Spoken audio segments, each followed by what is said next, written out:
الحمدللہ وکفا وسلام علی عبادہ الذین اصطفى اما بعد فاعوذ باللہ من الشیطان الرجیم بسم اللہ الرحمن الرحیم ربنا وابعث فیہم رسولا منہم صدق اللہ العظیم۔ آمینہ کے لال سے شمس و قمر شرما گئے،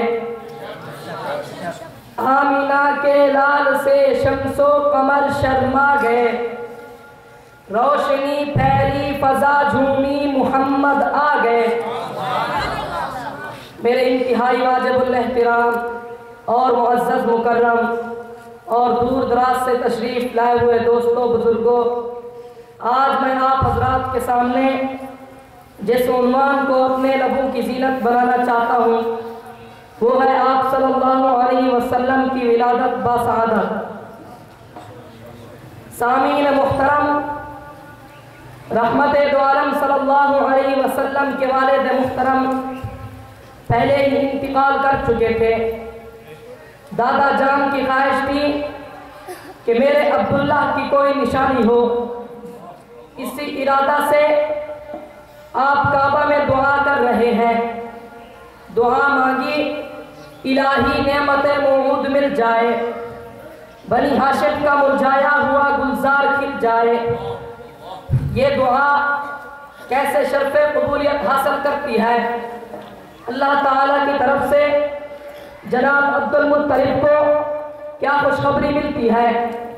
آواز آئی کہ رحمت نے تیری ڈالی ہری کر دی، تیری بیوہ کی گود اپنے محبوب سے بھر دی۔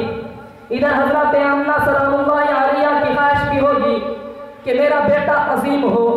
یہ تو ہر ماں کی خواہش ہوتی ہے کہ اس کا بیٹا عظمت والا شان والا ہو، مگر یہاں تو معاملہ صرف بیٹے کا نہیں بلکہ محبوب پروردگار کا ہے، جس نے اکمل بن کے آنا ہے، افضل بن کے آنا ہے، احسن بن کے آنا ہے، اجمل بن کے آنا ہے، ارفع بن کے آنا ہے، اعظم بن کے آنا ہے، ارحم بن کے آنا ہے، عالم بن کے آنا ہے، اکرم بن کے آنا ہے، اختب بن کے آنا ہے، اصدق بن کے آنا ہے، عادل بن کے آنا ہے، اشرف بن کے آنا ہے، اطہر بن کے آنا ہے، افصح بن کے آنا ہے، اشرف بن کے آنا ہے، جس نے صرف آمنہ کے بیٹے نہیں بلکہ امام الانبیاء خاتم الانبیاء بن کے آنا ہے، کسی قبیلے یا قوم کا نبی بن کے نہیں، شہر اور ملک کا نبی نہیں بلکہ تمام جہانوں کا نبی، مشرق کا نبی، مغرب کا نبی، جنوب کا نبی، شمال کا نبی، عرب و عجم کا نبی، جنات کا نبی، نباتات کا نبی، جمادات کا نبی، زمین کا نبی، سما کا نبی، مکی کا نبی،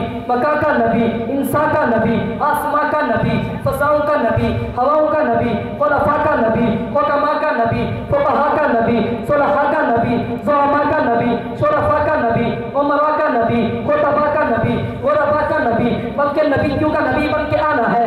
آمنہ کا لخت جگر کیسی شان لے کر آئے گا، کر دے گا دونوں جہاں کو منور، کر دے گا دونوں جہاں کو منور۔ جہاں میں وہ محبوب عظیم آ رہا ہے، جگائے گا آ کر غریبوں کی قسمت، جگائے گا آ کر غریبوں کی قسمت، تیرے گھر رسول کریم آ رہا ہے۔ سامعین محترم، مکہ کا ماحول کیسا تھا؟ غریبوں کو کوئی پوچھتا نہ تھا، سود خوری کو ایک معزز پیشہ سمجھا جاتا تھا، شراب نوشی عام تھی، ہر قبیلے کا الگ الگ بت تھا، قتل و غارت گری ایک دلچسپ مشغلہ تھا۔ معمولی باتوں پر تلواریں نیام سے باہر نکل آتی، یتیموں کا مال کھا کر انہیں گھر سے نکال دیا جاتا تھا۔ ہر ظلم و ستم کی حکمرانی تھی، انسانوں میں حیوانوں والی صفات نمایاں ہو چکی تھی، انسانیت و شرافت کا نام و نشان مٹ چکا تھا۔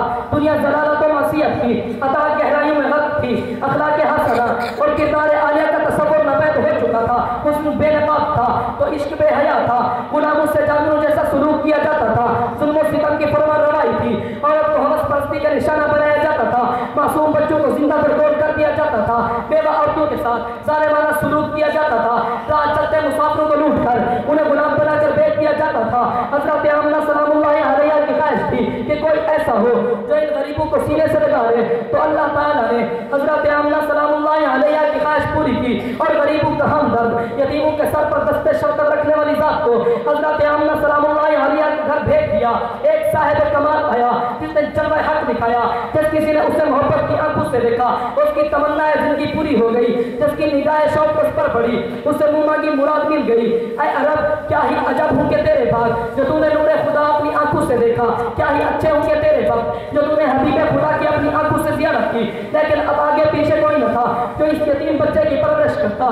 ظاہر ہے کہ ماں باپ کے سوا کون کسی کو پالتا ہے. تو قدرت خداوندی نے اس معصوم کی پرورش کا انتظام اس طرح کیا کہ آپ صلی اللہ علیہ وسلم کے چچا ابو طالب نے آپ صلی اللہ علیہ وسلم کی پرورش اپنے ذمہ لی اور پھر 25 برس کی عمر تک چچا بھتیجا دونوں شراکت میں تجارت کا کام کرتے رہے. صداقت اور سچائی میں آپ صلی اللہ علیہ وسلم کو وہ شہرت ملی کہ لوگ صادق اور امین کے لقب سے پکارنے لگے. پھر 40 برس کی عمر میں جب نبوت عطا ہوئی تو دونوں جہاں کے نبی نے ظلمت میں رہتی امت کو محبت کا درس دیا, اخلاقیات کو پروان چڑھایا, مزدور اور غریب کو معاشرے کا طاقتور ترین فرد تسلیم کروایا, تجارت کو جھوٹ اور دھوکے سے پاک کرنے کا سبق دیا. پھر چشمے فلک نے وہ مناظر بھی دیکھے کہ اس مربی کی تربیت یافتہ شاگردوں نے دنیا میں ایسا انقلاب برپا کر دیا کہ قیصر اور کسریٰ کے تخت الٹ دیے. صدیوں سے نفرت کرنے والے آپس میں بھائی بھائی بن گئے. اسی لیے تو شاعر نے کہا حضور آئے تو سر آفرینش پا گئی دنیا. حضور آئے تو سر آفرینش پا گئی دنیا. اندھیروں سے نکل کر روشنی میں آ گئی دنیا. تجھے چہروں سے زنگ اترا سدے چہروں پہ نور آیا. تجھے چہروں سے زنگ اترا سدے چہروں پہ نور آیا. حضور آئے تو انسانوں کو جینے کا شعور آیا. وآخر دعوانا الحمدللہ رب العالمین.